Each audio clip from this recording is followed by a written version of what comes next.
जय हिंद। आज की क्लास में पढ़ेंगे 12वीं क्लास के फिजिक्स का सबसे महत्वपूर्ण टॉपिक प्रकाशिकी, जिसे ऑप्टिक्स कहते हैं। प्रकाशिकी में सबसे पहले जानेंगे कि प्रकाशिकी में पढ़ना क्या है, प्रकाश का परिचय जानेंगे। उसके बाद में अलग अलग टॉपिक को हम ध्यान से पढ़ेंगे। तो प्रकाशिकी में पहले पढ़ना क्या है, इसको हम देख ले रहे हैं। प्रकाशिकी में सबसे पहले पढ़ना है प्रकाश का परिचय। दूसरा है आपका परावर्तन, अपवर्तन। उसके बाद में है आपका प्रकाश का वर्ण विक्षेपण।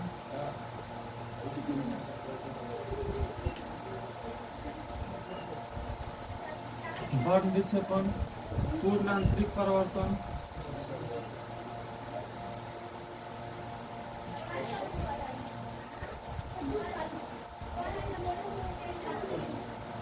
पूर्ण आंतरिक परावर्तन। उसके बाद में है प्रकाश का वर्ण प्रकीर्णन।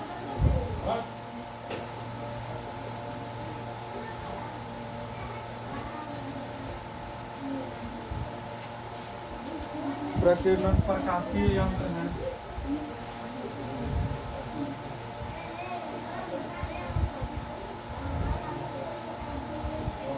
मानव नेत्र है।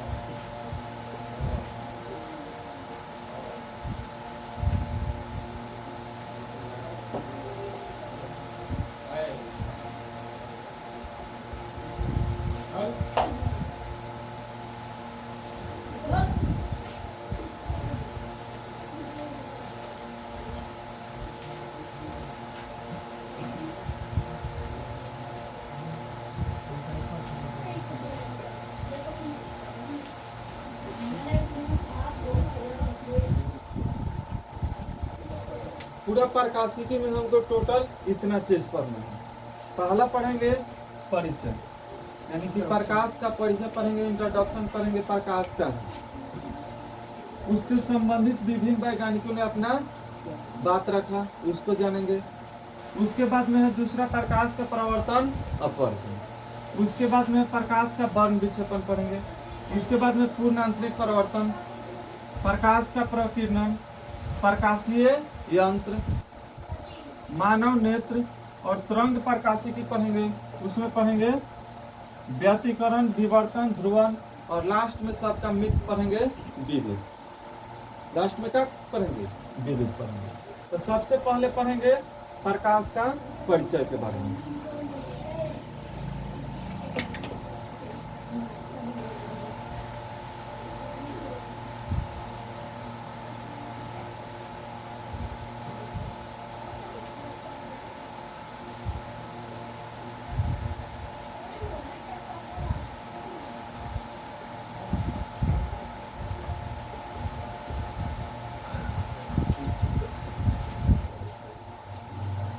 प्रकाश का परिचय, इंट्रोडक्शन करेंगे। तो प्रकाश का है आपका ऊर्जा का एक रूप है, कितना पहले से जानते हैं। प्रकाश के बारे में अलग अलग वैज्ञानिक अपना बात रखे थे। उन सभी वैज्ञानिक को हम क्या करेंगे, एक एक करके बारीकी से जानेंगे कि कौन सा वैज्ञानिक क्या बात बोला था। तो सबसे पहले वैज्ञानिक है कौन? तो न्यूटन। न्यूटन नामक वैज्ञानिक है और प्रकाश से संबंधित कुछ बात रखे। न्यूटन के अनुसार प्रकाश का होता है आपका कण के रूप में गमन करता। न्यूटन के अनुसार प्रकाश का होता है कण के रूप में गमन करता है। इसीलिए न्यूटन ने प्रकाश से संबंधित एक सिद्धांत दे दिया। क्या? कणिका सिद्धांत। कणिका सिद्धांत। प्रकाश से संबंधित न्यूटन साहब ने कौन सा सिद्धांत का प्रतिपादन किया? तो कणिका सिद्धांत। इस सिद्धांत के अनुसार प्रकाश का होता है तो छोटे छोटे कण के रूप में गमन करते हैं। इस तरह से कण के रूप में क्या होता है? प्रकाश गमन करता है। प्रकाश का होता है छोटा छोटा कण के रूप में गमन करता है। और इस सिद्धांत के अनुसार प्रकाश से संबंधित दो ही घटनाओं का व्याख्या हो सकता है। न्यूटन साहब का जो कणिका सिद्धांत है, इस सिद्धांत के अनुसार प्रकाश से संबंधित दो घटना का व्याख्या हो पाया। कौन कौन? तो पहला था आपका परावर्तन और दूसरा का था आपका अपवर्तन। दूसरा का था अपवर्तन। यानी कि न्यूटन के कणिका सिद्धांत के अनुसार प्रकाश से दो एक घटना घटता है। कौन कौन? तो प्रकाश का एगो परावर्तन होता है और प्रकाश का एगो अपवर्तन होता है। इसके अलावा तीसरी घटना का इससे कोई व्याख्या हो नहीं पाया। इनके अनुसार प्रकाश का होता है ऊर्जा का एक रूप होता है। इनके अनुसार प्रकाश का होता है ऊर्जा का एक रूप होता है। ऊर्जा का रूप होता है। इनके अनुसार प्रकाश का होता है ऊर्जा का रूप होता है। इनके अनुसार प्रकाश का होते हैं आपका तो सीधी रेखा में गमन करते हैं। इस सिद्धांत के अनुसार प्रकाश का होते हैं सीधी रेखा में गमन करते हैं। एक सरल रेखा में क्या करते हैं? गमन करते हैं। जब इनके अनुसार कणिका सिद्धांत के अनुसार तीसरा घटना का व्याख्या नहीं हो पाया, तीसरा घटना का व्याख्या नहीं हो पाया, तो इनके बाद एक और वैज्ञानिक है। इनके बाद एक और वैज्ञानिक आए, हाइगेंस साहब है। इसके बाद न्यूटन साहब के बाद एक और वैज्ञानिक है हाइगेंस साहब। और जब देखे कि न्यूटन साहब ने क्या किए, प्रकाश से संबंधित दो घटना के बारे में बताए, तो वो भी जाने कि हम भी भाई कुछ जानते हैं, हम इनकरा से ज्यादा जानते हैं। तो वो बोले कि ना हम 4 को जानते हैं। तो वो आए हाइगेंस साहब और प्रकाश से संबंधित एक और सिद्धांत दिए। ये अपना एक अलग नियम दिए। हाइगेंस साहब जब आए तब प्रकाश से संबंधित का दे दिए एक अलग नियम दिए। देखे कि दो को जानत रहन तो कितना दिलहन, ये दो को घटना के बारे में जान रहे थे, तो ये कणिका सिद्धांत देती है। हम तो इनसे ज्यादा जान रहे थे, तो हम इनसे एक अलग और नियम दे देंगे। फिर आए तो क्या दे दिया आपका तरंग सिद्धांत दे दिए। तरंग सिद्धांत दिए, वेव थ्योरी। प्रकाश से संबंधित तरंग सिद्धांत कौन दिया? तो हाइगेंस नामक वैज्ञानिक ने। प्रकाश से संबंधित तरंग सिद्धांत किसने दिया? हाइगेंस नामक वैज्ञानिक ने दिया। इनके अनुसार का था प्रकाश सबका, हाइगेंस के अनुसार प्रकाश सबका क्या होता है? तरंग के रूप में गमन करता है। हाइगेंस के अनुसार प्रकाश जो होता है आपका किस रूप में गमन करता है? आपका तो तरंग के रूप में गमन करता है। हाइगेंस नामक वैज्ञानिक थे, उनके अनुसार प्रकाश किस रूप में गमन करता है? तरंग के रूप में गमन करता है। किस रूप में? तरंग के रूप में। तरंग देखे होंगे बरसात के दिनों में, तरंग देखे होंगे बरसात के दिनों में, या नदी या पोखरा में देखे होंगे कि जब उसमें कंकर मारते हैं तब पानी क्या होता है? चारों तरफ ऐसे नाचते नाचते चला जाता है। इस तरह से पानी क्या होता है आपका? दुरहा भागते चला जाता है।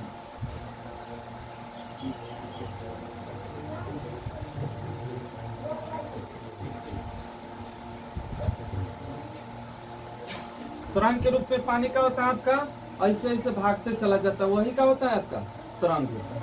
या रस्सी को क्या करते हैं, एक ओर से धरेंगे, एक ओर से ऐसे करेंगे तो रस्सी पूरा इधर उधर करता है सांप जैसे का, तो वो भी क्या होता है आपका तरंग। वो भी क्या होता है? तरंग। तो हाइगेंस के अनुसार प्रकाश किस रूप में गमन करता है? तो वेव के रूप में गमन करता है। किस रूप में गमन करता है? वेव के रूप में गमन करता है। और इस तरंग सिद्धांत के अनुसार 4 घटनाओं का व्याख्या होता है। इस तरंग सिद्धांत के अनुसार कितने घटना का व्याख्या हो पाया? 4 घटना का व्याख्या हो पाया। कौन कौन? तो परावर्तन और अपवर्तन तो यही नहीं है। परावर्तन, अपवर्तन, उसके बाद में व्यतिकरण, उसके बाद में ध्रुवण। उसके बाद में क्या था आपका? ध्रुवण था।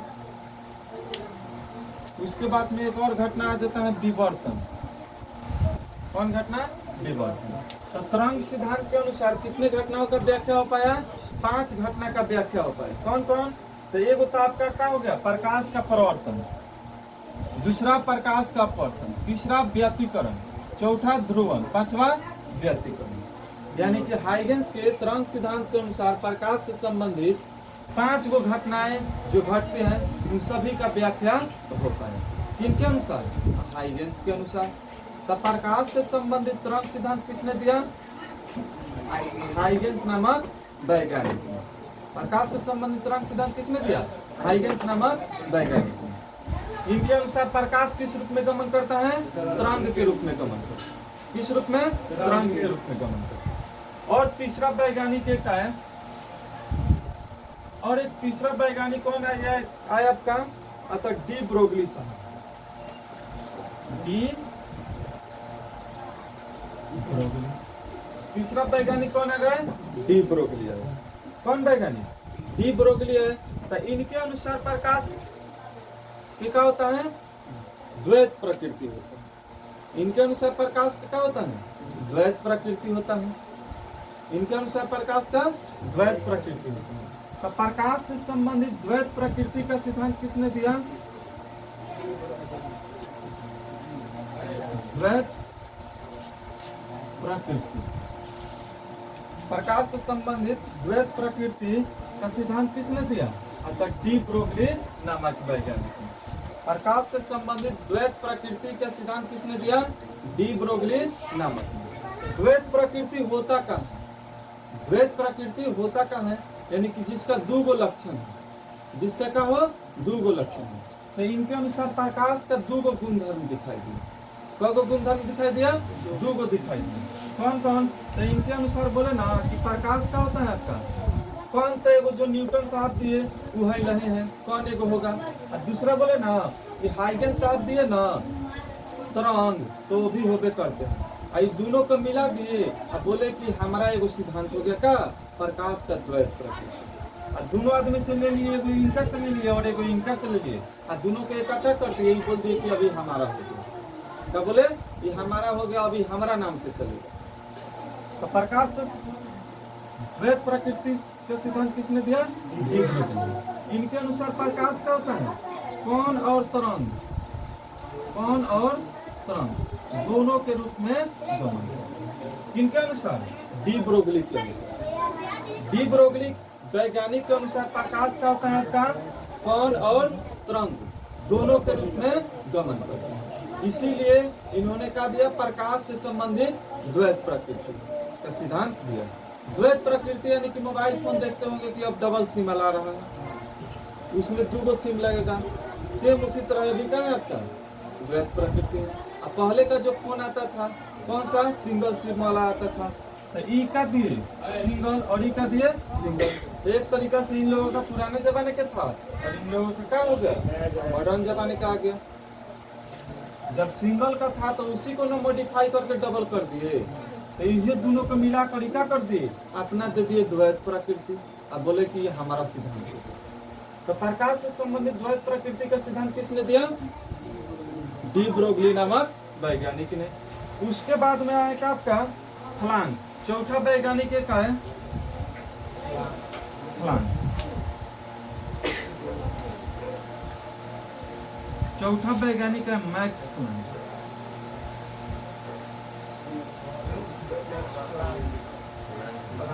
मैक्स प्लांक चौथा वैज्ञानिक है max Planck.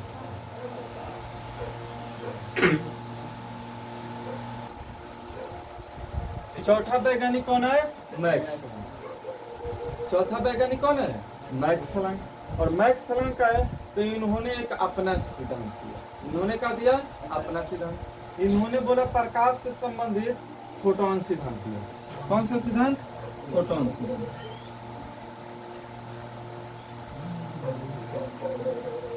Photon. Max Planck प्रकाश से संबंधित फोटोन सिद्धांत का प्रतिपादन किसने किया? Max Planck. प्रकाश से संबंधित फोटोन सिद्धांत का प्रतिपादन किसने किया? मैक्स प्लांक ने किया। फोटोन सिद्धांत होता क्या है आपका? तो इनके अनुसार प्रकाश का होता है ऊर्जा के छोटे छोटे बंडल के रूप में गमन करते हैं, जिसे क्या कहते हैं? क्वांटा कहते हैं। जिसे क्या कहते हैं? क्वांटा कहते हैं। फोटोन मैक्स प्लांक के अनुसार प्रकाश का होता है ऊर्जा के छोटे छोटे बंडल के रूप में क्या करता है? गमन करता है। ऊर्जा के छोटे छोटे ये सब कहाँ है आपका बंडल है, इन्हीं के रूप में क्या करता है प्रकाश गमन करता है। और ऊर्जा के इन छोटे छोटे बंडल को क्या कहते हैं क्वांटा, क्या कहते हैं क्वांटा। तो प्रकाश से संबंधित मैक्स प्लैंक का सिद्धांत किसने दिया, फोटॉन सिद्धांत का सिद्धांत, फोटॉन सिद्धांत किसने दिया, मैक्स प्लैंक ने दिया। और फोटॉन सिद्धांत की सहायता से, फोटॉन सिद्धांत की सहायता से दुनिया के महान वैज्ञानिक अल्बर्ट आइंस्टीन, फोटॉन सिद्धांत की सहायता से दुनिया के महान वैज्ञानिक आइंस्टीन,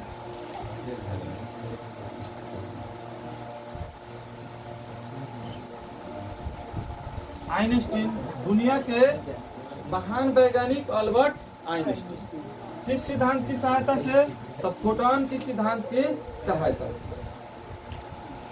एक और घटना का व्याख्या कर दिया का, तो प्रकाश विद्युत प्रभाव। कौन सी घटना, प्रकाश विद्युत प्रभाव, प्रकाश विद्युत प्रभाव किस सिद्धांत की सहायता से, तो फोटॉन सिद्धांत की सहायता से आइंस्टीन ने एक और प्रकाश से संबंधित घटना का व्याख्या किया का, तो प्रकाश विद्युत प्रभाव की व्याख्या किसने किया, तो आइंस्टीन ने। किस सिद्धांत की सहायता से, तो फोटॉन सिद्धांत की सहायता से। प्रकाश विद्युत प्रभाव की घटना का व्याख्या किस सिद्धांत की सहायता से होगा, तो फोटॉन सिद्धांत की सहायता से होगा। किसने किया, तो अल्बर्ट आइंस्टीन ने किया। किसने किया, अल्बर्ट आइंस्टीन ने किया। और यह वैज्ञानिक जो थे आपका एक और समीकरण दिए, क्या किए, एक और समीकरण दिए का, तो प्रकाश ऊर्जा समीकरण।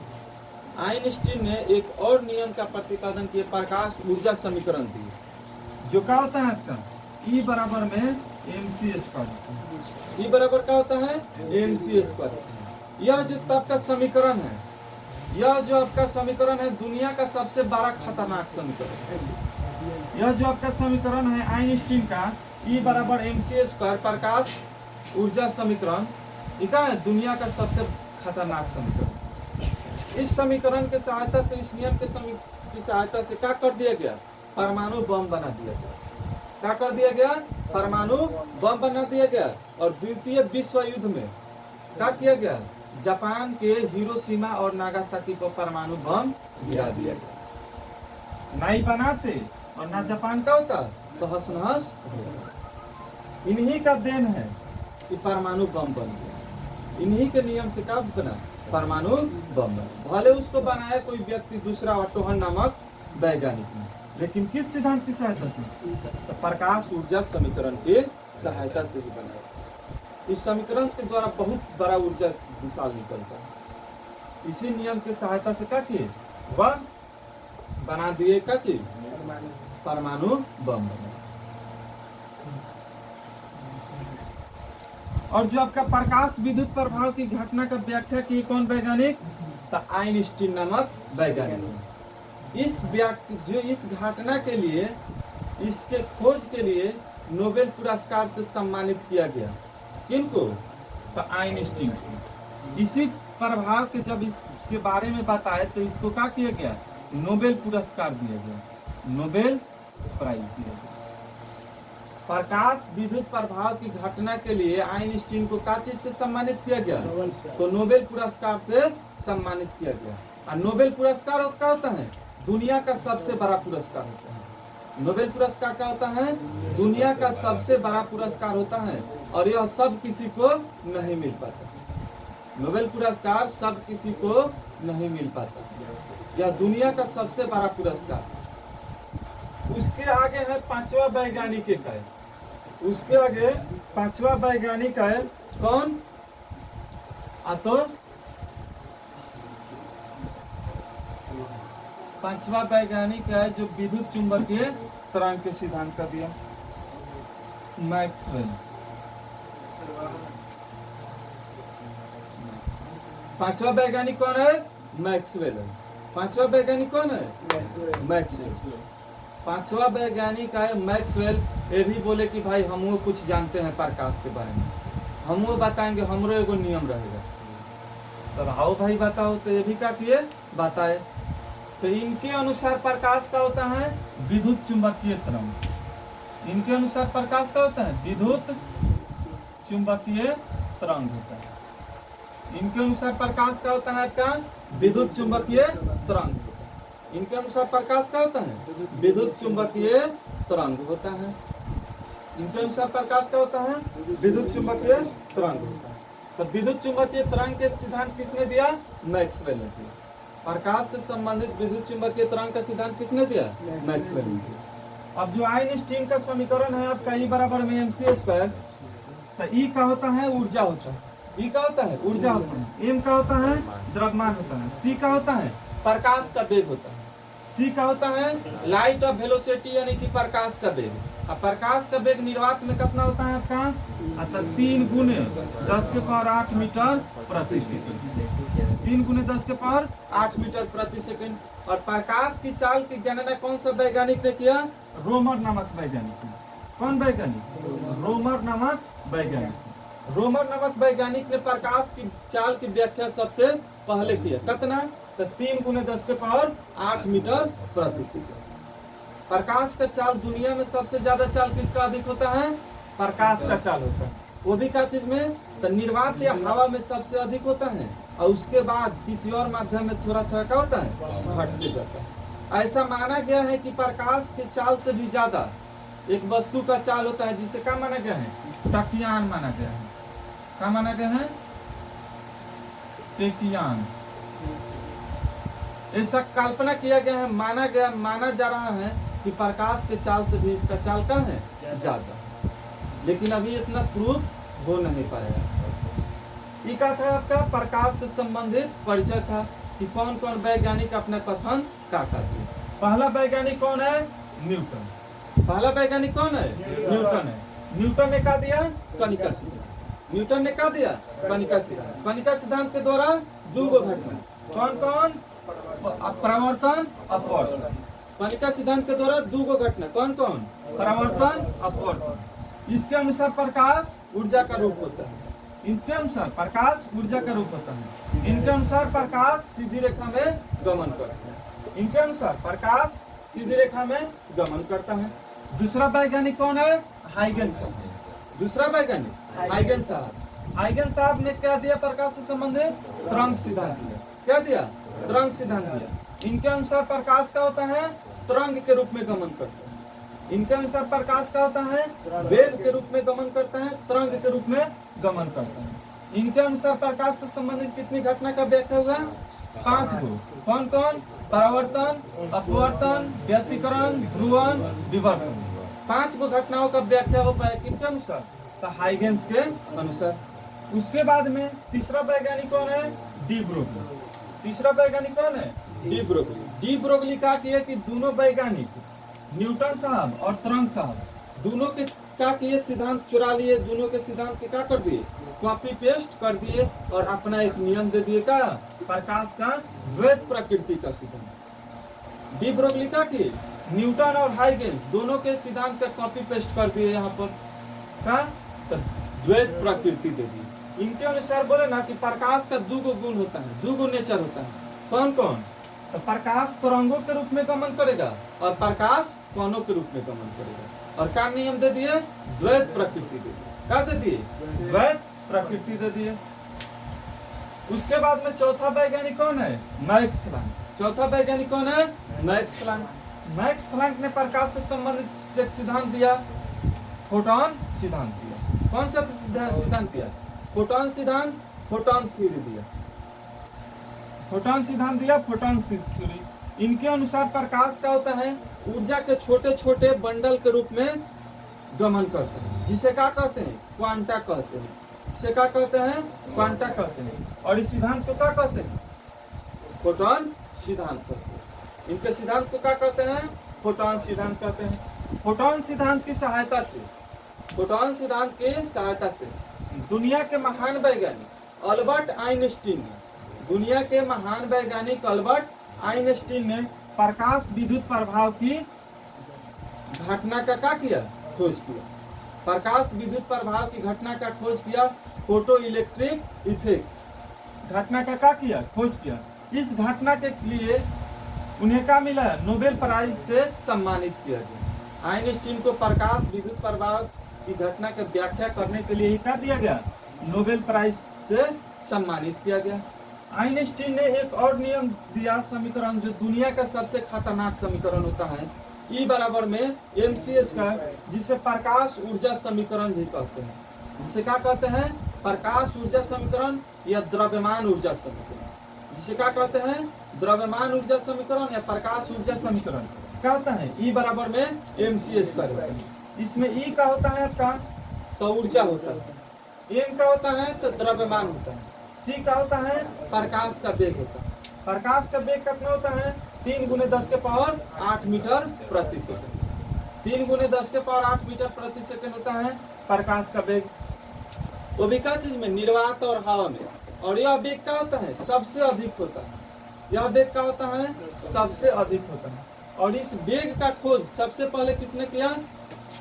तो रोमर नामक वैज्ञानिक ने। प्रकाश की चाल की व्याख्या सबसे पहले किसने किया? रोमर नामक वैज्ञानिक ने किया। उसके बाद में एक और वैज्ञानिक है, कौन? तो मैक्सवेल। कौन है? मैक्सवेल है। मैक्सवेल है और वो भी बोले कि हम भी जानते हैं, और एक नियम दे दिए का प्रकाश क्या होता है? विद्युत चुंबकीय तरंग के रूप में गमन।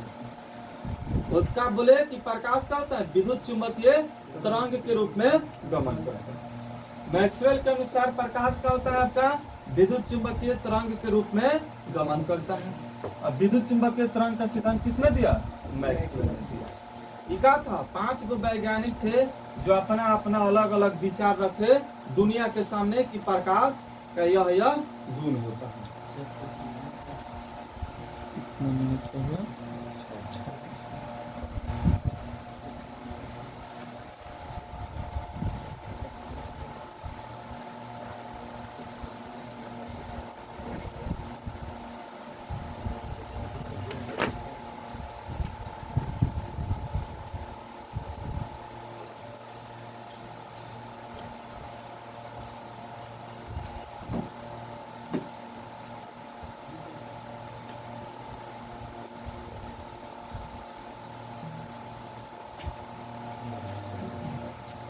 और प्रकाश से कुछ और छोटा छोटा जो बातें हैं उसको जान लेते हैं। प्रकाश सभी के यहाँ पे क्या पढ़े हैं? जो वैज्ञानिक थे अपना अपना अलग अलग विचार दिए, क्या पढ़े हैं? कि प्रकाश ऊर्जा का एक रूप होता है। प्रकाश सीधी रेखा में गमन करता है। प्रकाश विद्युत चुंबकीय तरंग। प्रकाश क्या होता है? विद्युत चुंबकीय तरंग। प्रकाश का होता है आपका? प्रकाश यानी कि लाइट। प्रकाश यानी कि लाइट। लाइट का होता है स्वयं। स्वयं क्या होता है? अदृश्य होता है। स्वयं क्या होता है? अदृश्य होता है। प्रकाश का होता है? स्वयं अदृश्य होता है, लेकिन वस्तुओं को क्या बनाता है? दृश्य बना देता है। वस्तु को क्या बनाता है? दृश्य बना देता है। प्रकाश स्वयं अदृश्य होता है, लेकिन जब यह वस्तु पर पड़ता है तो वस्तु क्या बन जाता है? दृश्य बन जाता है। प्रकाश दिखाई देता है? प्रकाश दिखाई नहीं देता है। उसे हम महसूस करते हैं, अनुभव करते हैं। लेकिन जब प्रकाश किसी वस्तु पर पड़ता है तो वह वस्तु आपको क्या हो जाता है? दिखाई देने लगता है। वह वस्तु क्या होता है? दिखाई देने लगता है। तो प्रकाश क्या होता है? स्वयं अदृश्य होता है, लेकिन वस्तु को क्या कर देता है? दृश्य बना देता है। वस्तु को क्या कर देता है? दृश्य बना देता है। अर्थात किसी वस्तु को देखने के लिए, किसी भी वस्तु को देखने के लिए दो चीजों का होना क्या है? आवश्यक। किसी भी वस्तु को देखने के लिए दो चीजों का होना आवश्यक है। कौन कौन? तो पहला आपका क्या? आंख। दूसरा आपका प्रकाश। आंख और प्रकाश दोनों का होना आवश्यक है। आंख नहीं रहेगा और प्रकाश रहेगा तब भी वस्तु नहीं देख सकते हैं। प्रकाश रहेगा, आंख नहीं रहेगा तब भी वस्तु नहीं देख सकते हैं। अर्थात दोनों का होता है? एक दूसरे का पूरक होता है। आंख और प्रकाश दोनों का होता है? एक दूसरे का पूरक होता है। बिना किसी एक की सहायता से हम वस्तु को देख नहीं सकते। एक इसमें नहीं रहेगा तो अधूरा रहेगा ये आपका। तो किसी भी वस्तु को देखने के लिए दो चीजों का होना आवश्यक है। कौन कौन? तो आंख और प्रकाश। और दोनों का आपका एक दूसरे का पूरक। आंख और प्रकाश दोनों एक दूसरे का पूरक है। इन दोनों की सहायता से ही हम क्या करते हैं, किसी वस्तु को हम देख पाते हैं। इन दोनों की सहायता से हम क्या करते हैं, किसी वस्तु को हम देख पाते हैं। और जान रहे हैं प्रकाश से संबंधित जो आपका पदार्थ होता है, प्रदीप्त पदार्थ और अदीप्त पदार्थ। प्रदीप्त पदार्थ का होता है, अदीप्त पदार्थ का होता है। ये छोटा सा आपका पॉइंट है, इसको थोड़ा सा जान लेते हैं। पहला कहाँ है आपका, प्रदीप्त। प्रदीप्त पदार्थ यानी कि प्रदीप्त वस्तुएं। और दूसरा क्या है, अदीप्त वस्तुएं, अदीप्त पदार्थ। दूसरा क्या है आपका, अदीप्त पदार्थ। प्रदीप्त पदार्थ का होता है और अदीप्त पदार्थ का होता है। तो प्रदीप्त पदार्थ क्या होता है, जो स्वयं प्रकाश को उत्सर्जित करता है, उसे हम क्या कहते हैं, प्रदीप्त पदार्थ कहते हैं। उसे हम क्या कहते हैं, प्रदीप्त पदार्थ कहते हैं। उसे हम क्या कहते हैं, प्रदीप्त पदार्थ कहते हैं। प्रदीप्त को ही हम क्या बोलते हैं, दीप्त भी बोलते हैं। क्या बोलते हैं, दीप्त भी बोलते हैं। इसे क्या कहते हैं, लूमिनस मैटर कहते हैं। क्या कहते हैं, लूमिनस कहते हैं। तो प्रदीप्त पदार्थ का है या दीप्त पदार्थ का है, सबसे पहले हम इसको जान रहे हैं। तो वैसा पदार्थ जो स्वयं प्रकाश को क्या करते हैं, उत्सर्जित करते हैं, उसे हम क्या कहते हैं, प्रदीप्त पदार्थ या दीप्त पदार्थ कहते हैं। उसे हम क्या कहते हैं, प्रदीप्त या दीप्त पदार्थ कहते हैं।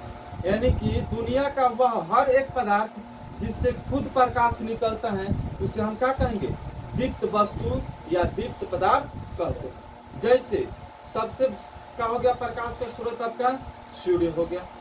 क्या हो गया, सूर्य। तो सूर्य से प्रकाश निकलता है, और सूर्य क्या करता है, आपका पूरा दुनिया को प्रकाशित कर देता है।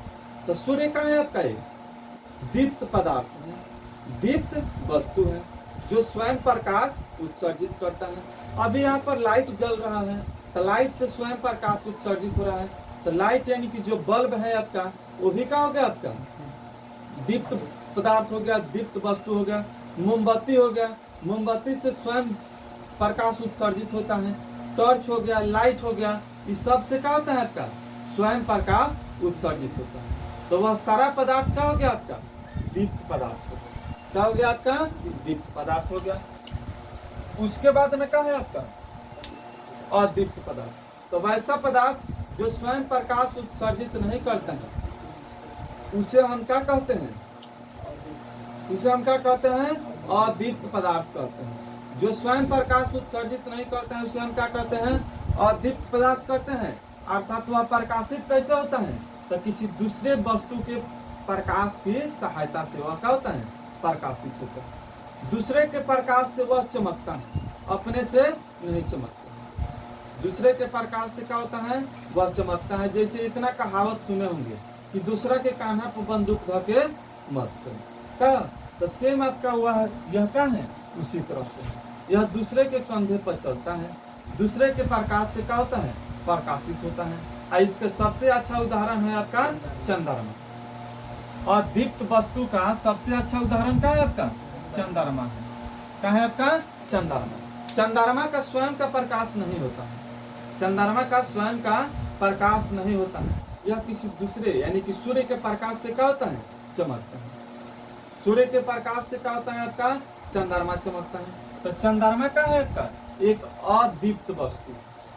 इसके जैसा और सारा वस्तु है, टेबल, कुर्सी, बेंच, इन सब से क्या होता है, प्रकाश नहीं निकलता है। यह सारा के सारा पदार्थ क्या हो जाएगा, अदीप्त हो जाएगा। जिस दिन सूर्य खत्म, तो चंद्रमा का सुंदरता क्या हो जाएगा, खत्म हो जाएगा। उसे बहुत प्यार से लोग देखता है ना, कितना चांदनी रात है का। तो जिस दिन सूर्य का प्रकाश खत्म, तो चंद्रमा का सुंदरता खत्म। तो चंद्रमा किसके प्रकाश से चमकता है, सूर्य के प्रकाश से चमकता है। तो ये क्या था तुम्हारा, तो प्रकाश से संबंधित विभिन्न वैज्ञानिक थे, अपना कथन दिए, प्रकाश का परिचय था। उसके बाद में दो और पॉइंट था आपका छोटा छोटा।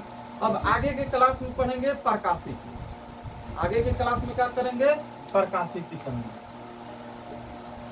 क्या पढ़ेंगे, प्रकाशिकी। प्रकाशिकी पढ़ने से पहले इतना बात को जानना क्या था, जरूरी। अब स्टार्ट करेंगे प्रकाशिकी क्या हो।